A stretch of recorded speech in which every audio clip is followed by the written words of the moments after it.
Good morning and happy Veterans Day to any of those who are veterans and who have served. We're grateful for you. Anybody who had family members who served and even lost their life, we're grateful and thankful for you and your sacrifice as well. Last week, as I come to you guys every week, just trying to communicate and rehash our blog and let you know what blog was written. Last week, the blog that was written has probably got more traffic and more people clicking through and actually reading through that than almost any other blog we've written. And it's because it's a hot button topic. It's an issue that a lot of people have questions about. And they don't know if they're doing it right.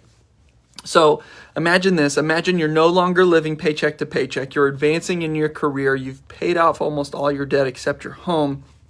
And now you have a slight excess in income. Maybe even if it's only $50, or maybe it's a few $100s per month or per paycheck. And you're wondering, what do I do with this? Well, some people say, should I, option one, pay off my mortgage as quick as possible, or two, pay my mortgage normally and then invest the difference? Well, in this blog that Jake wrote, he goes through both of those options. And he talks about the math and the time value of money and why it's important to invest the difference and how that makes sense from a number standpoint. But he also talks about the emotions that are involved with it. This is a very emotional decision, and it's a decision that so many people want to know, am I doing this right? And as he goes through the blog, he walks you through several things, both from a numbers and math perspective, and then also an emotional perspective to help you understand which choice you should make. I tell people this all the time when I get asked this question. I'm a huge fan of saving the difference rather than paying extra. And here's why. Life happens. You could drive down the road and need new tires tomorrow. You might have to save or purchase something medical.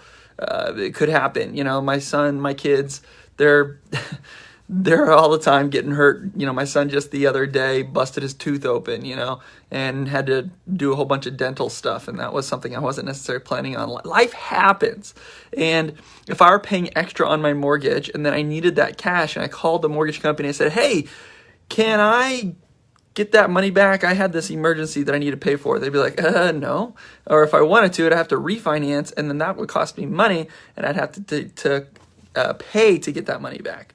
Whereas saving allows me some flexibility to get that money if and when life happens. So this blog was really, really well done. It's one of the better ones we've ever had. Jake was just awesome in this. Check it out, moneywellrooted.com/blog, moneywellrooted.com/blog. And the title of the blog is called, Is It Better to Invest Cash into the Market or My Mortgage?